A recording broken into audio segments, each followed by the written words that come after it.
आप जो है दोस्तों आपका हमारा अपना रिएक्शन यूट्यूब चैनल नहीं करते सब ठीक ठाक होगा चलते हैं दोस्तों। आज की वीडियो के अंदर ये राज धर्मा की वीडियो, ये मेरी बहन गई हुई है कश्मीर में, क्योंकि कश्मीर में आई थिंक सितंबर शुरू हो चुका है, इलेक्शन भी है, आई थिंक कैंपेन उधर हो रही है, या उसके सिलसिले में ये किसी अंकल के साथ कश्मीरी अंकल से बात कर रहे हैं। मोदी साहब पर बात है, फ़ारूक अब्दुल्ला साहब पर बात है, तो देखते हैं ये मौलाना साहब क्या बोलते हैं पूरे इस सिनेरियो पर, इलेक्शंस पर, सारी चीज़ों पर।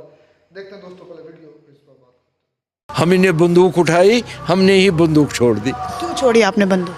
क्या हासिल करने निकले थे? वो आज़ादी हासिल करने निकले थे। फिर ये आज़ादी का सपना टूटा कैसे? कौन फ्यूल करता था इन आज़ादी के सपनों को? फ्यूल कौन करता था? फ्यूल वो दोनों तरफ से होता था। मेरे सामने तकरीर में उसने कहा मैं JKLF का बुनियादी मेंबर हूँ। नमस्कार, मैं अर्चना तिवारी आप सभी का स्वागत करती हूँ द राज धर्म पर। ये कश्मीर में मेरा तीसरा वीडियो है और मेरे साथ जो शख्सियत बैठे हैं ये खुद 77 साल के हैं। अभी लोकसभा के बाद एक विवाद छिड़ा था ना कि प्रधानमंत्री 75 साल के हो जाएंगे तो फिर प्रधानमंत्री कौन रहेगा। हमारे दिल्ली के पूर्व मुख्यमंत्री अरविंद केजरीवाल ने भी कहा था कि प्रधानमंत्री खुद के चुनाव के लिए नहीं लड़ रहे हैं, ये जो है वो अमित शाह को प्रधानमंत्री बनाने के लिए चुनाव लड़ रहे हैं। बहरहाल मेरा ये कहने का मुद्दा इसलिए था क्योंकि ये खुद 77 साल के हैं और इस बार ये विधानसभा चुनाव में मैदान में हैं। और जब मैं इनसे बात कर रही थी तो ये मुझे बता रहे हैं कि ये 10 से 12 किलोमीटर रोज़ चलते हैं, मतलब कैंपेनिंग के दौरान। तो मैंने कहा भारत जोड़ो यात्रा में आपको राहुल गांधी जी का थोड़ा साथ देना चाहिए था। फिर उन्होंने जवाब में कहा कि मुझे मेडल मिलना चाहिए था क्योंकि मैं इतना अभी तक चुस्त और दुरुस्त हूँ। चलिए हम अपनी बातचीत की शुरुआत करते हैं। आबिद अंसारी साहब का नाम है और पीपल कॉन्फ्रेंस पार्टी से ये आते हैं, दूसरी बार ये MLA का चुनाव लड़ रहे हैं। सारा मुद्दा हम समझने का प्रयास करेंगे। और शिया समाज से ये आते हैं और यहाँ पे जब मैं पिछली बार कश्मीर में कवरेज के लिए आई थी तो एक शियाओं का एक बहुत बड़ा मुद्दा मेरे सामने रखा गया था जो मैं आज इनके सामने रखूँगी। पीछे जो दो भाई साहब आपको खड़े दिख रहे हैं, मैंने इन दोनों से बात किया था पिछली बार, इस बार मैं इनके सामने रखूँगी। आपका एक त्यौहार होता है मुहर्रम, कैसा बीता आपका इन 77 सालों में? आपकी कितनी याददाश्त अगर है तो मुहर्रम की यहाँ पर? 77 साल में जो आप पूछ रहे हैं कि जब मैं बालिग हो गया जी, तब से लेकर मैं चलता था वो मुहर्रम के जुलूस में। लेकिन बदकिस्मती से जब मिलिटेंसी यहाँ शुरू हुई जी, तो वो सबसे बड़ा जुलूस जो 10th मुहर्रम का हमारा होता है वो बंद हो गया। अब वो आज तक बंद है, आज तक बंद है, अभी तक बंद है। लास्ट ईयर भी वादा देने के बावजूद गवर्नमेंट जो हमारी एडमिनिस्ट्रेशन है इस काबिल नहीं बनी कि वो हमें ये जुलूस निकालने का मौका देती या इंतज़ामात करते। लेकिन उसके पहले एक और जुलूस निकलता है जो लाल चौक से होता हुआ डल गेट में जाता है। लास्ट ईयर अजीब तमाशा हुआ कि भाई आप जुलूस निकालो, मेरे ख्याल से वो तकरीबन 6-7 किलोमीटर का फासला है। इज़ इट पॉसिबल ह्यूमनली कि 7 किलोमीटर का फासला जुलूस में मातम करते हुए रुक के 2 घंटे या 3 घंटे में हम तय कर सकें? नहीं, तो हमने पूरा किया। खैर लास्ट टाइम वो पहली बार हुआ था, 2-3 घंटे का जुलूस हमको दे दिया 8 मुहर्रम। हाँ, और वो भी 30 साल के बाद। 30 साल के बाद आपने अपना जुलूस निकाला मुहर्रम के समय। वो हमेशा ऐसा होता था कि पता नहीं यहाँ के एडमिनिस्ट्रेशन क्या सोचती थी कि 8 मुहर्रम को जो जुलूस निकलता था वो कहते थे कि भाई 8 मुहर्रम का जुलूस अगर ठीक ठाक से निकला तो इसका मतलब है हालात ठीक हैं और 10 का हम परमिशन देंगे जी।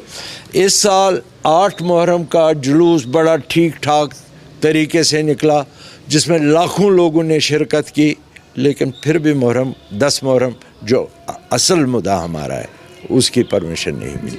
आबिद साहब, मैं यहाँ पर आपसे जिक्र करना चाहूँगी, आपने कहा लाखों लोग की भीड़ जी इस बार थी, कौन से सन की बात है ये? लास्ट ईयर 2023 24 की बात है, 2 महीने पहले की बात है। मुहर्रम अभी 2-3 महीने ही हो गए ना मुहर्रम को, 2 महीने पहले। तो ये फर्स्ट टाइम हिस्ट्री में हुआ 30 सालों में। हाँ, 30 साल में पूरी तरह से 8th मुहर्रम का हमें इजाज़त मिली राइट फ्रॉम गुरु बाज़ार टू डल गेट। लेकिन ये जो 10 मुहर्रम का जुलूस निकलता है, ये वहाँ लाल चौक से वहाँ से निकल कर यहाँ हमारे जेडीबल में अली पार्क है, इमाम बाड़े के साथ, आपने इमाम बाड़ा देखा होगा, उसके एडजेसेंट एक बड़ी बार पार्क है, वहाँ पर टर्मिनेशन होती थी। नहीं मिला। अच्छा, ये जो आप, चूँकि ये मुस्लिम, अगर हम देखें तो मुस्लिम बहुल राज्य है कश्मीर में, श्रीनगर में मुझे मुस्लिम समाज के लोग दिखते हैं, आप लोग खुद मुस्लिम समाज से आते हैं, लेकिन जब मैं दूसरे पत्रकारों से बात करती हूँ तो वो कहते हैं चूँकि आप लोग यहाँ पे माइनॉरिटी में हैं, शिया समाज, आप लोगों के त्यौहार में दिक्कत 30 सालों से आप लोग त्यौहार नहीं मना पा रहे। कश्मीरी पंडितों की तो दूर की बात है, उनकी तो दूर की बात है, वो खुद हिंदू हैं, पंडित हैं, उनकी दूर की बात है।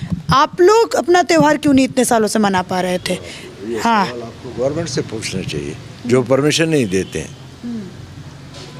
जब आप मुझे इजाज़त देंगे ना बाहर चलने के लिए, तभी तो जाऊंगा ना। घर आपका है, आप सब संभालते हो। जब आप परमिशन ही नहीं देते हो, नहीं जी नहीं देंगे, बंद करो प्लीज़। ये अक्सर अगर आप पिछला रिकॉर्ड देखेंगे, हमने बहुत कोशिश की, ये कहिए अदरवाइज़ ज़बरदस्ती हमने कोशिश की कि हम अपना त्यौहार मनाएंगे, जुलूस निकालेंगे, लाठीचार्ज हुआ, लड़कों को जेलों में बंद किया गया। ये गवर्नमेंट करती थी। जैसे अब 370 हटा तो 2014 के बाद से 2019 में यहाँ पर गवर्नर रूल लगा, ठीक, उससे पहले तो गवर्नमेंट्स यहाँ पर थे, तो उन लोगों, मतलब चाहे आप पीडीपी कह लीजिए या फिर आप फारूक साहब की गवर्नमेंट कह लीजिए या फिर बीजेपी और पीडीपी ने जब अलायंस करके यहाँ पर गवर्नमेंट बनाया, तो क्या माहौल ऐसा यहाँ पर रहता था कि मिलिटेंसी, आपने कहा ना मिलिटेंसी की वजह से, तो आप लोगों से क्या दिक्कत उन लोगों को होती थी? वो खुद इस्लामिक समाज से? नहीं, मैं बताऊंगा। मिलिटेंट मेरे को समझना है थोड़ा, ये समझा रहा हूँ मैं आपको। मेरे एक साथी थे, मैं उनका नाम नहीं लेना चाहता हूँ। हुर्रियत बनने से पहले वो बहुत ही प्रो इंडियन थे। अच्छा, नाम नहीं पूछेंगे आप प्लीज़। तो फिलहाल पाकिस्तान चले गए थे, ऐसा कुछ? कहीं नहीं चले, सलाउद्दीन? नहीं मर गए वो। अच्छा, ठीक। तो एक दिन मैंने उनको पूछा, मैंने कहा यार तू तो बड़ा प्रो इंडियन था, अब वहाँ से इधर शिफ्ट किया, कहे क्या कहते हो यार, आज़ादी चाहिए हमें, कश्मीर को आज़ाद करना है। मैंने कहा ठीक है।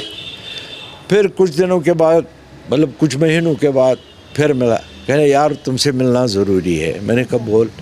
कह रहे तू जो ये मजहबी त्यौहार करते हो ये बंद करो।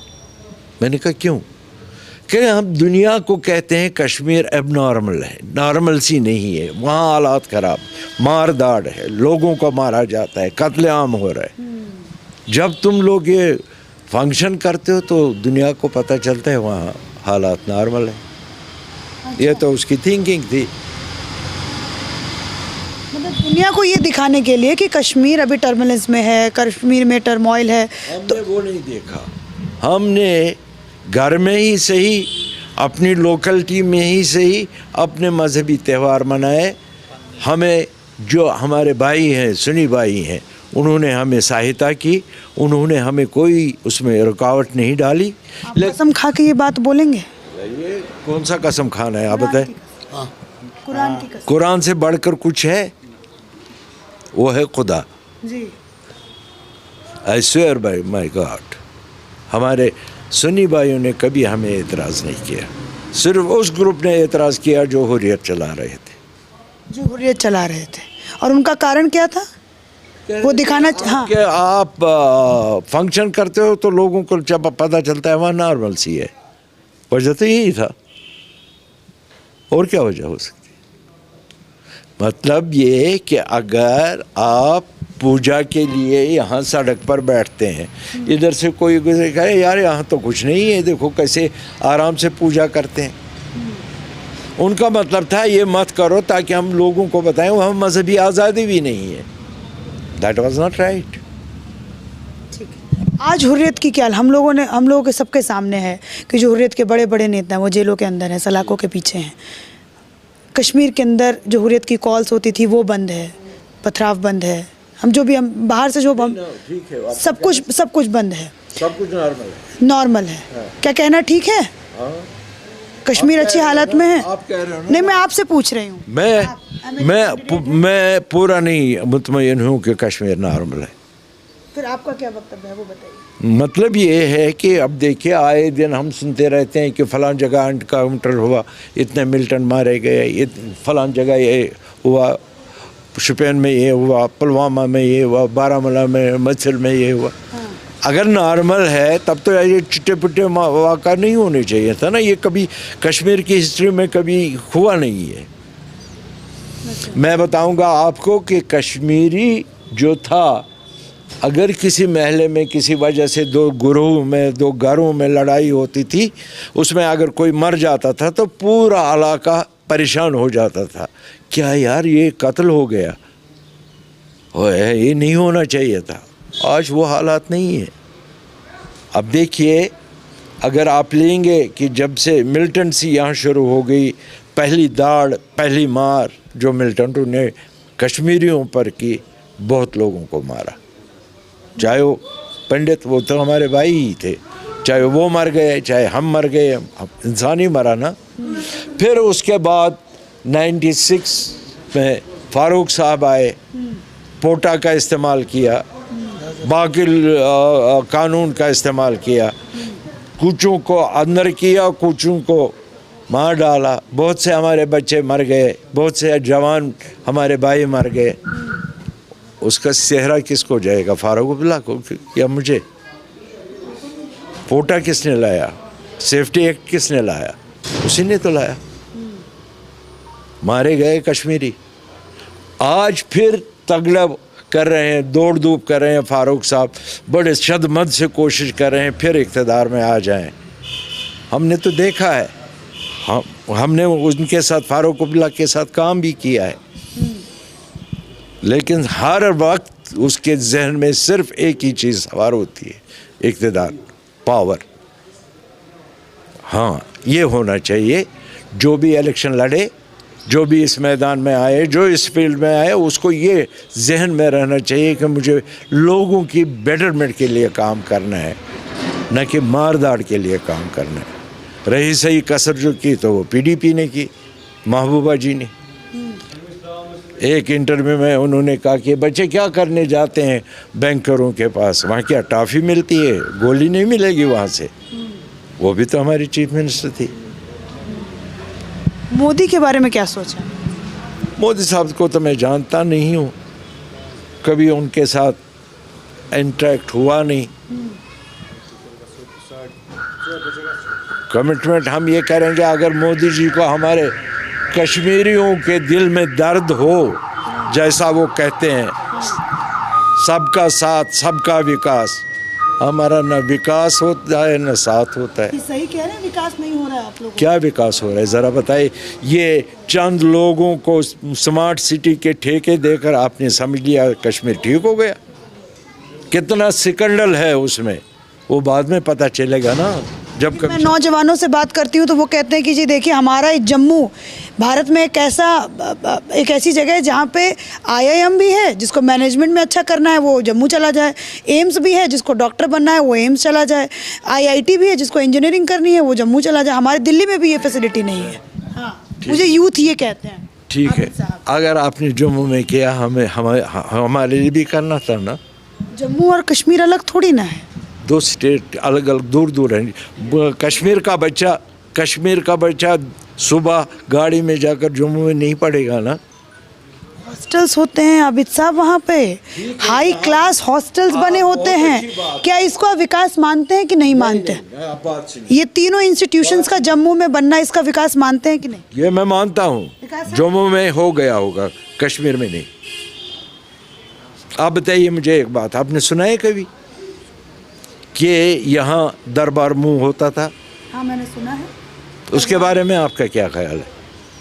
मैं आपसे सवाल करता हूँ। उसके बारे में मैंने आर्टिकल पढ़ा था, वो तो आप विस्तार से आप बताएंगे। दरबार मूव के बारे में ये मैंने सुना है कि फारूक साहब जिस चीज़ के लिए पहले खिलाफ थे, अब वो दरबार मूव लाने की बात कर रहे हैं जम्मू कश्मीर के वो उस सिलसिले में। आप बताइए। जी नहीं, हाँ। सुनिए बात। जी। जम्मू कश्मीर का ये टोपोग्राफी है कि सर्दियों में यहाँ बर्फबारी होती है, स्कूल बंद होते हैं। यहाँ शिफ्ट पूरा दफ्तर, पूरा सेक्रेटरीट जम्मू चला जाता था।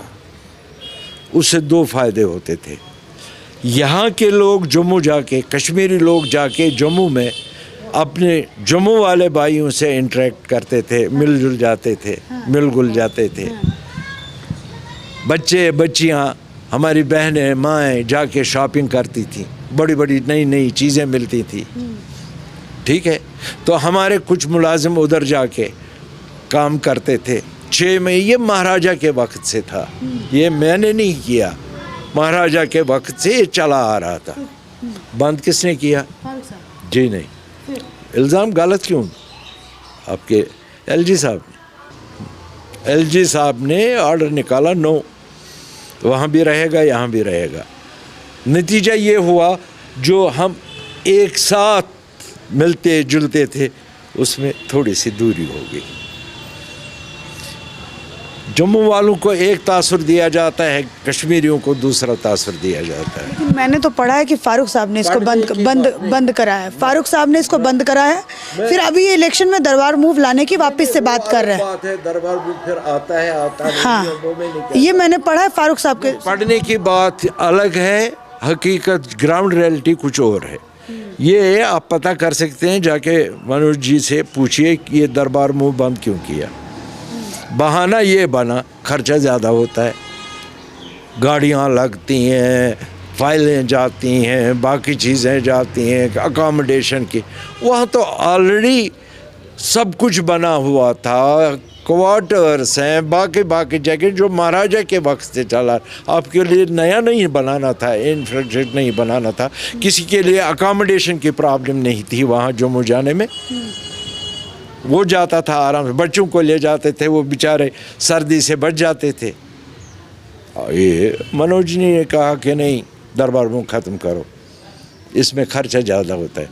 अब मैं सवाल करता हूँ अपने लेफ्टिनेंट गवर्नर से, ठीक कह रहे हो आप, बिल्कुल सही बात है, खर्चा ज़्यादा होता है। ये बताइए, ये जो हमारी सड़कें यहाँ थी जिस पर एक साथ 4 गाड़ियाँ चलती थी, आज तो 2 भी नहीं चल पाई, वजह क्या है? शहर का जो शेप था, जो महाराजा के वक्त से हमने मेंटेन किया था, उसको डिस्टर्ब किसने किया? हमारे लेफ्टिनेंट गवर्नर ने। अब लाल चौक जाइए, देखिए जो इस नाम पर स्मार्ट सिटी के नाम पर जो यहाँ तबाही हो गई, वहाँ बड़ा दिन में देखिए, पर डे आप पता कराइए। लोग तो कहते हैं कि जम्मू कश्मीर में खूब डेवलपमेंट्स है, 33,000 करोड़ के प्रोजेक्ट्स यहाँ पे, सब झूठ। एक मुझे बताइए कौन सा प्रोजेक्ट बना? अटल टनल, फिर श्यामा प्रसाद मुखर्जी टनल, तो तमाम तरीके के टनल्स, ये टनल बने। रोजगार, ट्रांसपोर्ट अगर सुधरेगा तो रोजगार आएगा ना। इसको नहीं पता, मुझे पता है, टनल बने, मजबूरी है, टनल मजबूरी है। मैं बताऊँ, हमारे फौजी भाई बॉर्डर्स पर हैं, उनके लिए प्रॉब्लम हो जाती है। आप कभी नहीं ये नहीं समझ सकते कब किस वक्त क्या होगा। पाकिस्तान खामोश नहीं बैठता है। तो मेरे फौजी भाई को जिस एरिया को 4 नहीं से 8 घंटे लगते थे, टनल उसके लिए, मेरे लिए भी बना, मैंने भी फ़ायदा उठाया। वो टनल उसके लिए बना ताकि वो 4 घंटे में वहाँ पहुँच जाए, उसका फ़ायदा मुझे भी मिला। क्योंकि आप लोगों को पाकिस्तान से दिक्कत नहीं, कितनी अगर देखा जाए बर्बादी पाकिस्तान ने कश्मीर में किया, तो वो उससे तो अच्छा हो गया ना। कश्मीर अगर कुछ भी पाकिस्तान करता है तो तुरंत, जो पहले 8 घंटे 9 घंटे में होता था, अब 4 घंटे में फौज पहुंच जाएगी। वही तो मैं, आपने तो मेरी ही बात कही ना आपने, वही तो मैं कह रहा हूँ। आपको सहूलियत, आपकी सहूलियत के लिए मुझे भी सहूलियत मिली। इसको आप अच्छा स्टेप मानते हैं कि नहीं मानते? डेवलपमेंट अब बन रहा है, एक टनल और बन रहा है यहाँ आपके लद्दाख के लिए, बहुत अच्छी बात है।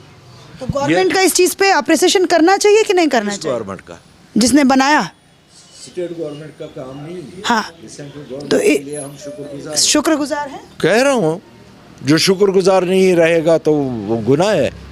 हम उसके लिए गडकरी साहब के शुक्रगुजार हैं। उन्होंने जो सड़कों का जाल यहाँ बिछाया, हम उसके लिए शुक्रगुजार हैं। एलजी की कंट्रीब्यूशन तो नहीं है। आपको हंसी क्यों आ रही? ठीक है, एलजी से मतलब थोड़ा सा दिक्कत है यहाँ पे, थोड़ा सा क्या, बहुत ज़्यादा। नहीं, सवाल ये है एलजी किस लिए बैठा है यहाँ? लोगों की बात सुनने के लिए। नहीं सुनते? आप ज़रा उससे पूछिए कि हमने कितनी बार आपसे रिक्वेस्ट की, हम आपसे बात करना चाहते हैं, कितनी बार 8 साल में हमको टाइम मिला as a public representative. Beside this I am vice president of PC. Beside that I am general secretary of all Jammu and Kashmir Shia association. Shia association का मैं जनरल, उस हिसाब से अपॉइंटमेंट मांगी, नहीं मिली, इस हिसाब से मांगी, नहीं मिली। विल यू इमेजिन, एक बार में उससे सिर्फ मिला, और वो भी 5 मिनट में, पूरी बात भी नहीं सुनी। क्या बर्ताव किया उन्होंने आपके साथ? बर्ताव तो तब पूरा यही से, जब आप यहाँ 10 मिनट 15 मिनट मेरे साथ बात कर रहे हैं, मैं तो आपका बहुत शुक्रगुजार हूँ। I am thankful to you. आपने मेरी बकवास 15 मिनट सुनी। आप सुनिए तो सही। अब अगर हम दुखड़ा लेकर उसके पास जा रहे हैं, तो अभी तो हम शुरुआत ही करते हैं, टाइम ख़त्म हो गया, जाओ जी दूसरी फिर कभी। ये कोई बात हुई? ठीक है, वो निकलते हैं, पूरी फौज उनके साथ होती है। आप एक बात ज़रा मुझे बताइए, एज अ ह्यूमन बीइंग, अभी आप सड़क पर जा रही हो गाड़ी में, इधर से एलजी साहब जा रहे हैं, सारा ट्रैफिक बंद, आपके पीछे एम्बुलेंस है, उसमें मेरी माँ, मेरी बहन, she is crying by labour pain, तब तक रास्ता नहीं खुलेगा जब तक वो पूरा क्रॉस नहीं करेंगे। आप ऐसा नहीं करते, बहुत गलत बात है। करते हैं, करते हैं। आप जाके चेक कीजिए, घंटों हमें रुकना पड़ता है। क्यों भाई, ये सड़क क्यों बंद है? एलजी साहब आ रहे। एलजी साहब को अगर हम रोज़ मीडिया में कहते हैं कश्मीर बिल्कुल नॉर्मल है, हालात ठीक हो गए हैं, सब ठीक हो गया, एलजी साहब को इतनी सिक्योरिटी की क्या ज़रूरत है? सड़कें बंद करो फिर ये चलेगा। जय आप बनो। अब मैं एक और मुद्दे पे आपसे पूछना चाहती हूँ, टूरिज़्म पर क्या कहेंगे? टूरिज़्म बढ़ा है आपके हिसाब से? टूरिज़्म ये स्टेट गवर्नमेंट की कोई देन नहीं है ना, टूरिस्ट की देन है। टूरिस्ट कैसे आएगा अगर उसको इन्फ्लुएंस नहीं करेंगे? सुनिए ना मेरी बात। हाँ। आप छोड़िए, अपने मीडिया छोड़िए, एज ए कॉमन मैन हम लेंगे। आप दिल्ली में रहते हो, आपका दिल करता है कश्मीर आने को, लेकिन हालात अगर ठीक नहीं होंगे तो मेरा दिल नहीं करेगा, मेरे घर वाले कहेंगे जी घर में बैठो, अब ठीक है, पता नहीं बच के आप भी पाओ कि ना आप पाओ। ठीक है। ये जो लाखों टूरिस्ट यहाँ आ रहे हैं, हाँ। उनका क्या? हमारा यहाँ एरिया है, मेरा कॉन्स्टिट्यूंसी का इंटीरियर डाल, हाँ।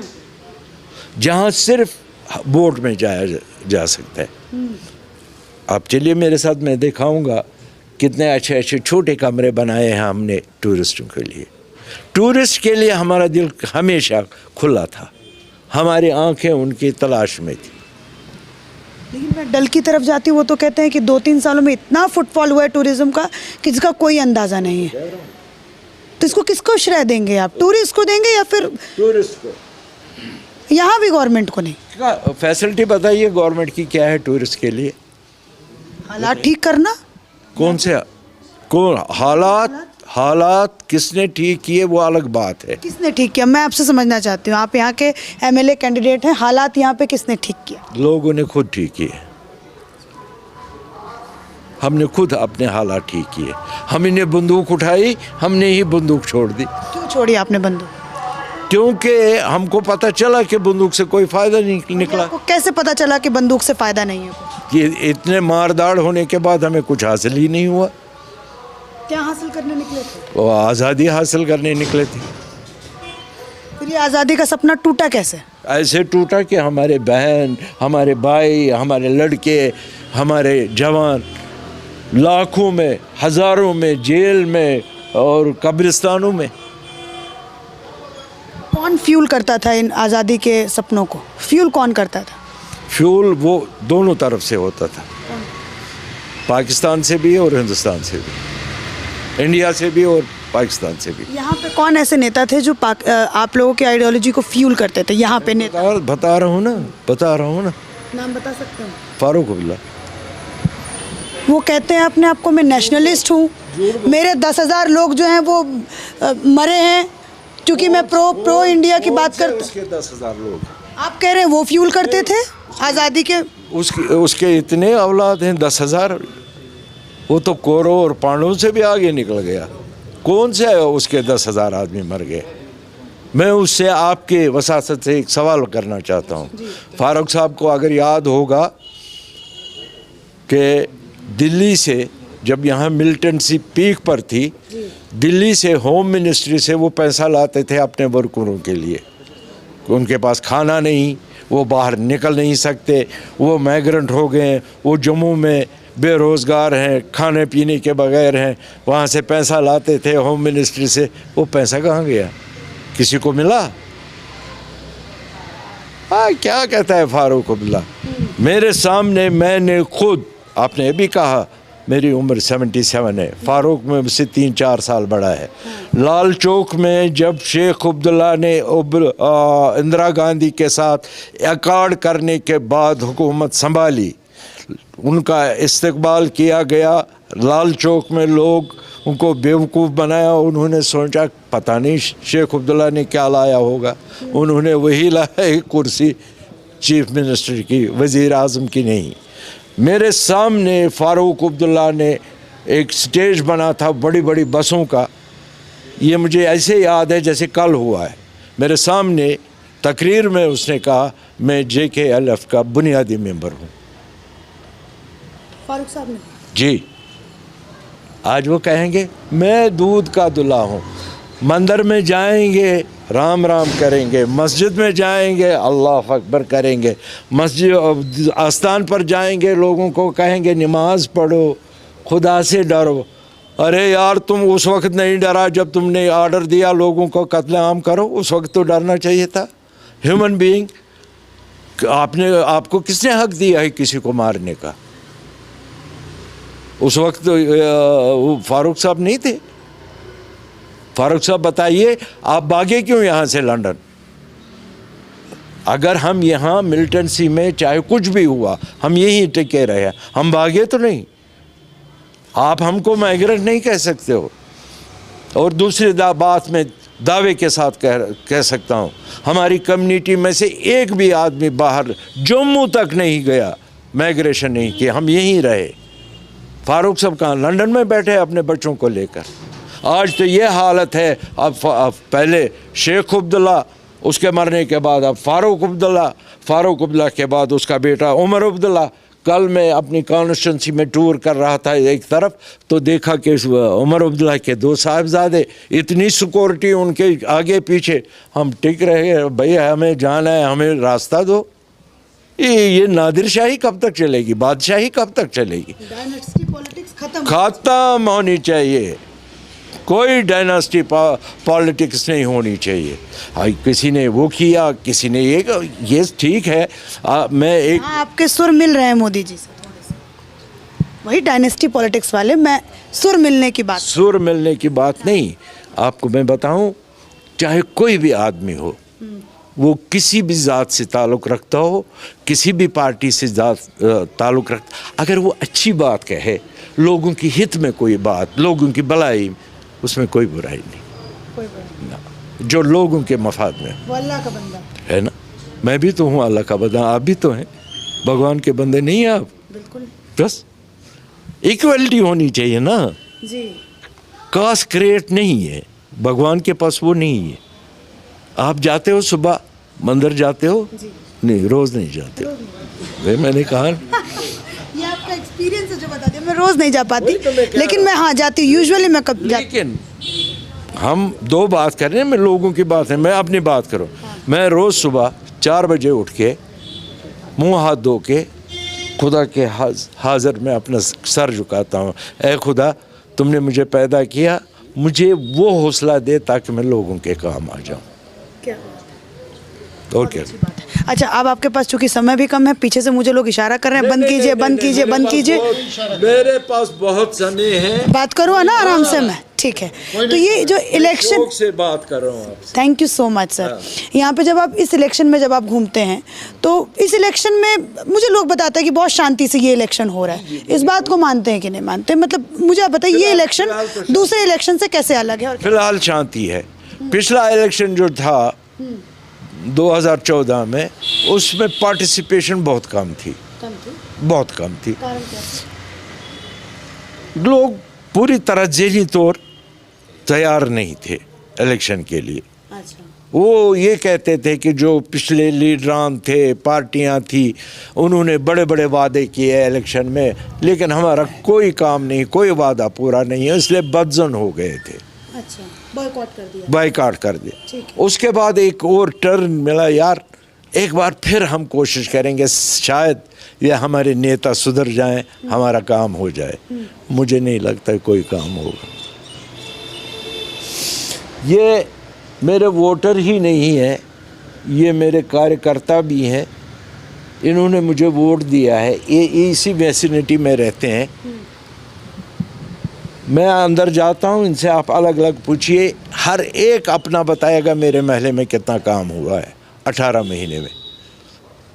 तकरीबन 18 महीने मैंने 35 करोड़ इस कॉन्स्टिट्यूंसी में खर्च करवाए। 35 करोड़? पूछ लीजिए, यहीं खड़े हैं सब। देखिए मैं सीधा हिसाब देता हूँ। बड़े 3 कम्युनिटी हॉल बनाए जिसमें 4-4, 5-5 करोड़ लगे। 3 का कितना हो गया? 15 करोड़। बस 15 करोड़ सड़कों पर लगे, पाथ्स पर लगे, कोचों में लगे, गलियों में लगे, ट्रांसफार्मर लाए, बिजली के खंभे लाए, तारें लाई, अस्पताल में काम किया।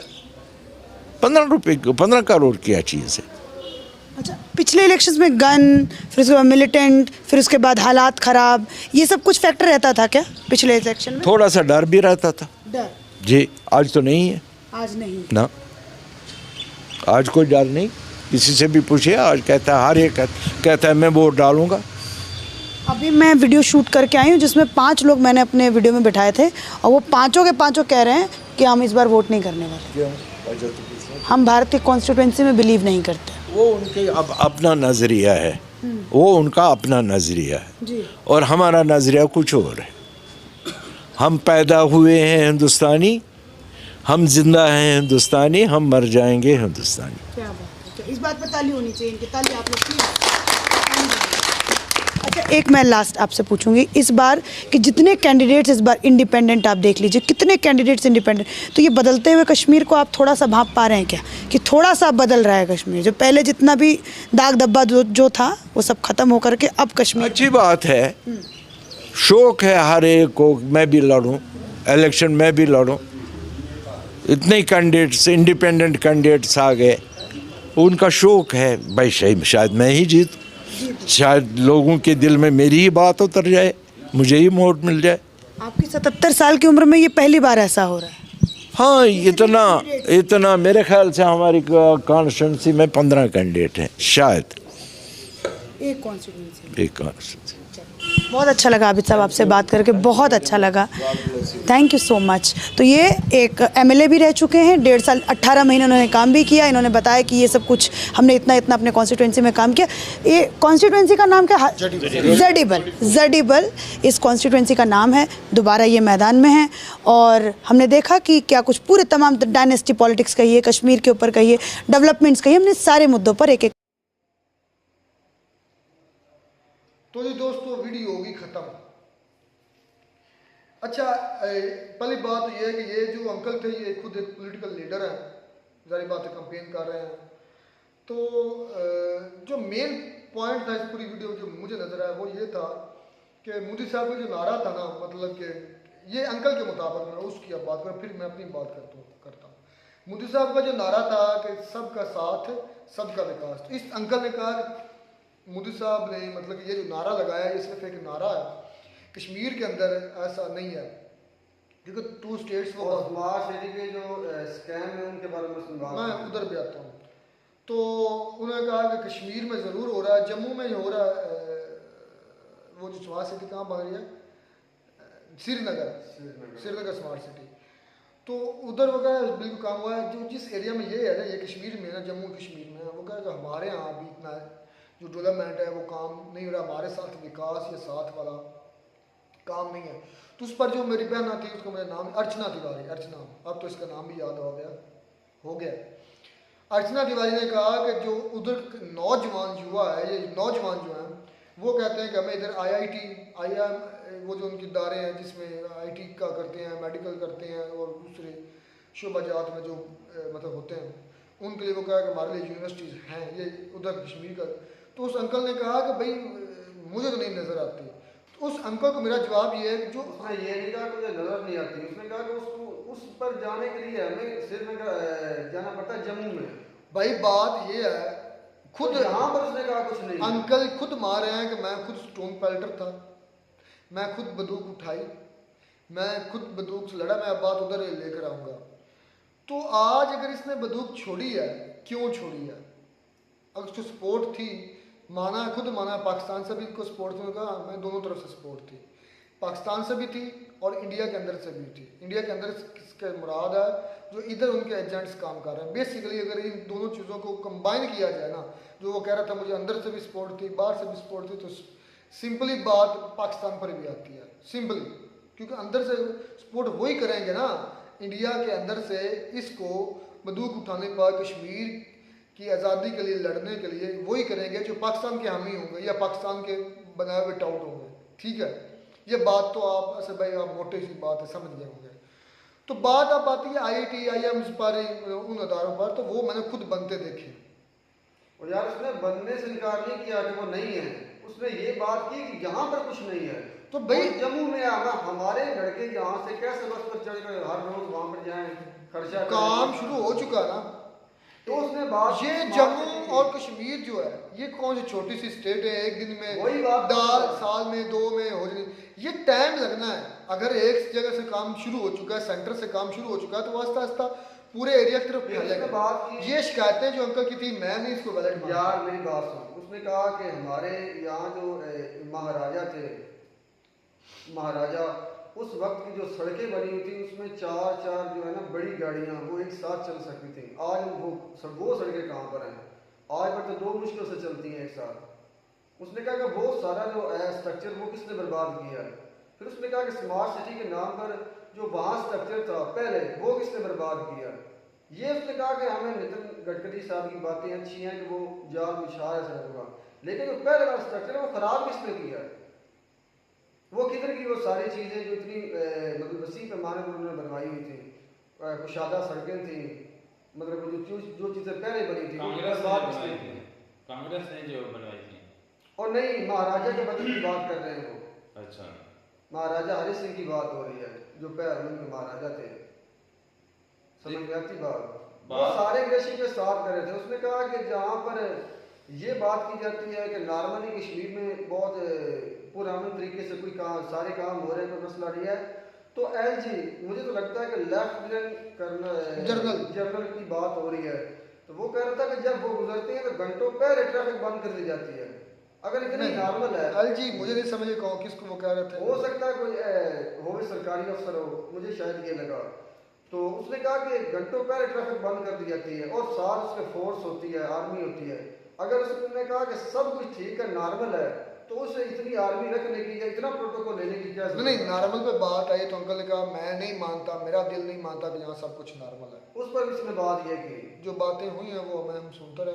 उसने कहा जी ये चीज़ मैं इस चीज़ को नहीं एक्सेप्ट कर रहा या मेरा दिल नहीं मानता कि यहाँ कश्मीर के अंदर, जम्मू के अंदर सब कुछ नॉर्मल है। फिर उसमें एग्जाम्पल थी कि बारामूला में अटैक्स हो रहे हैं, तो नॉर्मल तो कहीं भी नहीं होता। नॉर्मल का मतलब ये कि 100% कहीं भी नहीं होता। 100% अब फैसलाबाद के अंदर, लाहौर के अंदर आज मैं कह दूँ कि भाई सब कुछ नॉर्मल है तो यह गलत होगा कहना। हालांकि फैसलाबाद एक सेफ सिटी है पाकिस्तान का, लेकिन इधर भी नॉर्मल नहीं, दंगे फसाद भी इधर भी हो जाते होते हैं। दंगे फसाद सब चोरोकारी वैसे भी ऐसे भाई ब्लास्ट भी इधर हुए हैं। नहीं फैसलाबाद ब्लास्ट भी हुए, साबित करो। वो तुम कहोगे वो सिलेंडर फटा था, सिलेंडर नहीं फटा, इधर भी ब्लास्ट हुए। और नहीं यार भाई क्या हो गया तुम्हें भाई रुखसार, क्या बात कर रहे हैं आप? जो बात है मैंने मानी, सिलेंडर जरूर फटा था फैसलाबाद में, समझ में आई? उसकी गूंज यहाँ तक सुनाई दी। फैसलाबाद में ब्लास्ट भी हुआ है। अब तुम बात करते जाओगे तो सबूत नहीं दोगे तो मैं कैसे मानूंगा? अब सबूत में तुम्हें वीडियो दिखाऊंगा, फिर आप लोग हो ये तो आप ठूक। और नहीं भाई, कोई ऐसा ब्लास्ट नहीं यार। हम कौन से बैकवर्ड एरिया में रहते हैं, हम शहर के तकरीबन नजदीक, बिल्कुल शहर के अंदर ही रहते हैं। समझ में आई बात? अच्छा, शहर के हदूद में हमारा गाँव है। एक बड़ी अंकल ने अच्छी बात की, मैं उस पर उनका अप्रिशिएट करना चाहता। उन्होंने बात आई पंडितों पर, उनका पंडितों को मारा गया, उनका हम मानते हैं। तो उसने कहा कि फिर आप अर्चना तिवारी ने पूछा फिर आपका तो नुकसान है? उसके नहीं, आप गलत बोल रही हैं, वो पंडित भी हमारे हैं और उनका अगर नुकसान होता तो वो भी हमारा नुकसान है। ये बात बड़ी शानदार थी अंकल ने, पूरी वीडियो के अंदर उनकी फिर उसने ये बात की कि जो हमारे लीडर वो एलजी का नाम ले रहे थे, वल्ला वो क्या मुखफ़फ़ है उसका या क्या मानी है। उसने कहा कि 8 सालों में मुझे 5 मिनट के लिए टाइम दिया गया उनसे मिलने के लिए, 8 सालों में।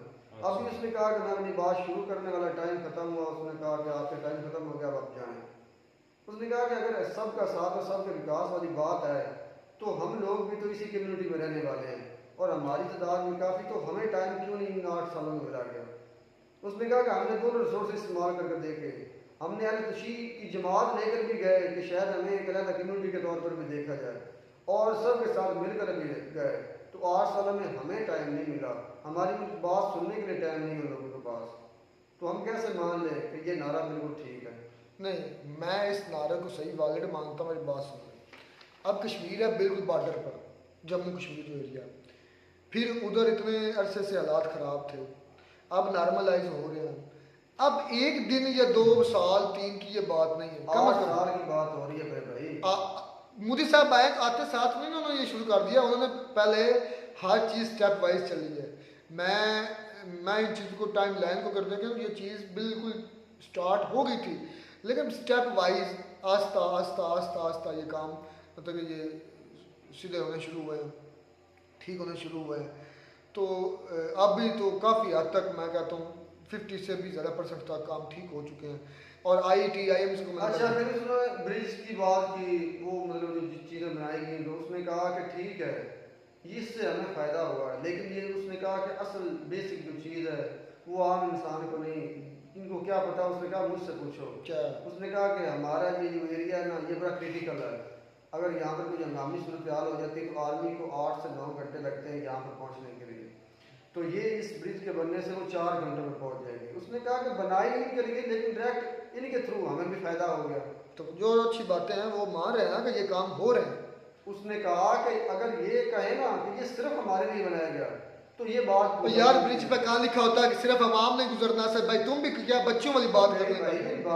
उसने भी बच्चों वाली बात कर दी है कि भाई ये को तो क्या होता है, लिख रहे हैं कि ये 1 मिनट मेरी बात सुन, अगर वो कर रहा है मुझे ये बता उसकी भी मोटे सी बात, कल में भेजे में बात नहीं आ रही कि पुल अगर बनाया गया है। मैं एक मिसाल चनाब ब्रिज की बात कर लेता हूँ जो इंडिया में बनाया है, उसकी मिसाल ले लेते हैं। तो ऊपर कहीं लिखा है कि यहाँ से सिर्फ अवाम ने गुजरना, आर्मी नहीं गुजर सकती, या उधर लिखा है सिर्फ आर्मी गुजर सकती है, अवाम नहीं गुजर सकती। उसने बेसिक बात ये और पुल सब के लिए है भाई। उसने कहा कि जो भी काम हुआ है मेरे भाई उसमें इतना ज्यादा करप्शन है कि जब बात करप्शन कहाँ नहीं है? तो भाई यहाँ पर तो नहीं ना होनी चाहिए। करप्शन नहीं रुक सकती, ये जेल में रख ले मेरे।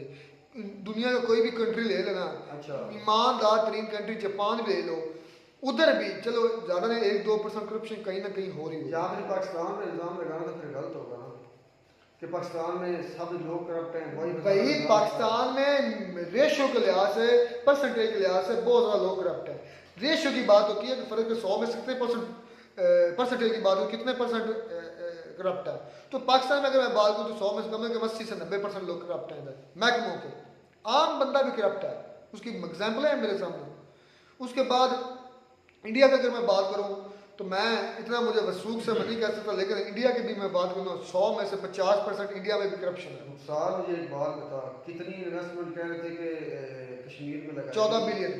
14 बिलियन, ये मेरा ख्याल में बहुत बड़ी रकम। बहुत, इसमें करप्शन भी बड़ी हुई होगी, इसमें कोई शक अगर ये 14 बिलियन वाकई में जम्मू एंड कश्मीर में लगते हैं तो मैं कहता हूँ इतना बड़ा असद भाई ये जो पैसा होता है एक किस्म की पावर होती है। पावर से मतलब है कि मैं एक आपको मिसाल ले लूँ, एक इंजन ही ना मोटरसाइकिल का, आपको पता है इंजन कभी भी 100% पावर नहीं देता, एफिशिएंसी उसकी 100% हो ही नहीं सकती। उसकी एफिशिएंसी में मिसाल देता हूँ 50-60% है। तो वो जो उसके अंदर हम आई डाल रहे हैं ना, पेट्रोल डाल रहे हैं, तो वो भी पूरी एफिशिएंसी नहीं सिस्टम हमें देगा। कोई सिस्टम 100% नहीं हो सकता। यही बात है कि अगर वो 14 बिलियन दे रहे हैं तो वो एक सिस्टम में पैसा आया है, और उस सिस्टम से पंप होने के लिए पूरा का पूरा पंप नहीं होगा, कभी भी कहीं भी नहीं होता, किसी सिस्टम में भी पूरा पंप नहीं होता, किसी सिस्टम की भी एफिशिएंसी 100% नहीं दुनिया में। तो मैं इस चीज़ को मानता हूँ कि वो जो पैसा 14 बिलियन इंडिया ने दिया है वो पूरा पंप नहीं होगा, उसमें करप्शन होगी। आपको भी गुस्सा चढ़ जाएगा, आप कहेंगे आप फिर पीछे चले जाते हैं। मैंने वो सिस्टम को साबित मैं कर सकता हूँ कि 1 रुपए। दोस्तों मिलते हैं नई वीडियो में नया टाइम साथ। तब उम्मीद करते वीडियो अच्छी लगी होगी, तब तक दीजिए इजाज़त। अल्लाह हाफ़िज़।